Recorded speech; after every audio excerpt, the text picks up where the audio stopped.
to be able to do this stuff, but they'd have a safe house. It was just very well done. Hang sheets in a certain way so that they would know that means you're supposed to meet somebody. So well done. And then you had the whole interracial relationship going on, which was a big deal taboo back then. Was horrible to be in a relationship like that. You were ostracized.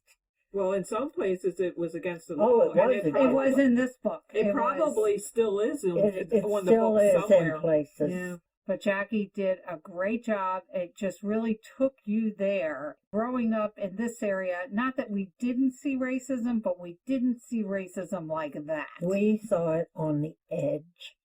We were too far north and not as far south as we were right around Washington, D.C., but there was still discrimination. But it wasn't that southern, no, it wasn't ingrained. I remember a black family coming to look at a home, and the neighbors were just... That was when I was a teenager. We had no black people on our street. A black family did come to look at a home, and this would have been in the late 70s. People were out of their minds. Yeah. We can't have this. No, I don't think anything verbally was said. Oh, yes, it was. Maybe not. Not to you, but the adults did. We grow, hopefully, and we learn. Well, some people don't. That's the shame of it. And that's shining a light on the fact that we haven't grown as much as we thought we did. Right, exactly. Well, we hope you check out Jackie's book, Justice Tomorrow. You will not be disappointed. Now, I will say there are some violent scenes in this book, so if that's a trigger for you, but I think you could probably skip over those pages and still get a lot out of this story. Before we go any further, we have to do a little correction. We don't make many mistakes on this podcast, but once in a while, one slips through. On our Irish Roundup episode, I stated Graham Norton had not published any other mysteries. I was wrong. He published a book called Holding, which was published by Atria Books back in 2017. Before a keeper was probably even dreamed of. I apologize for this information. I trusted my Google search instead of looking deeper. Big mistake. Do you like podcasts? I hope you do, since you listen to us. Do you like mysteries? Do you like Christmas? How about mushing them all together and having a podcast based around Christmas mysteries? Our good friend and patron, Art Kilmer, has a podcast titled A Cozy Christmas. He covers mystery stories from all the way back to Dickens to today. He has interviews, book reviews, and ideas of how to celebrate Christmas all year round. He is periodically joined by his daughter, Gracie, who is a charming little addition to the program. She adds a lot of youthful joy and wisdom to the show. So be sure and check out that podcast, of course. Of course, after listening to us. My first new and noteworthy book this week is Every Last Fear by Alex Finley. It came out March 2nd from Minotaur Books. Matt Pine's family were infamous due to his brother being convicted for murdering his girlfriend.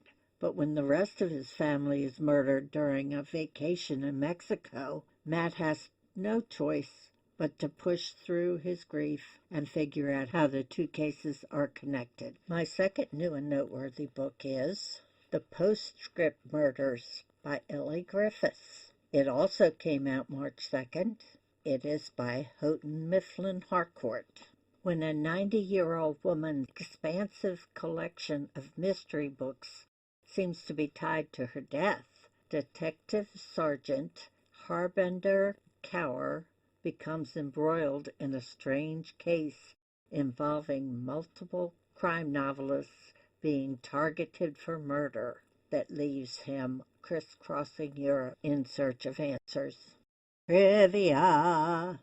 Last week's question was, which author of spy novels actually worked for MI5? A. Ian Fleming, B. John le Carre, C. Daniel Silva, or D. Tom Clancy? The answer is B. John le Carre. During the 1950s and 60s, he worked for both the Security Service, which is MI5, and the Secret Intelligence Service, which is MI6. His third novel, The Spy Who Came In From the Cold, became an international bestseller and remains one of his best-known works. For those of you who thought the answer was Ian Fleming, he worked for Naval Intelligence. He was never MI5 or MI6. This week's question is, Stieg Larsson based his character of Lisbeth Salander on which fictional character? A. Pippi Longstocking, B. Heidi, C. Laura Ingalls, or D. Riddle? Good luck. Well, that brings us to the end of another episode, and we hope you check out our website, which is darkstormybc.com. There you can sign up for our newsletter. You can listen to all 156 episodes that we've put out. And you can check out our Patreon and also find out how to submit a short story to be featured in our newsletter. We put out a short story every month. We're looking for authors. You do not have to be a published author.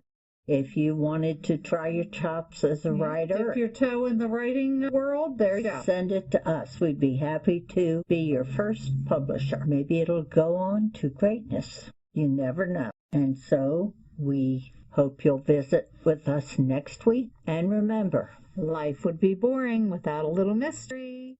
Bye.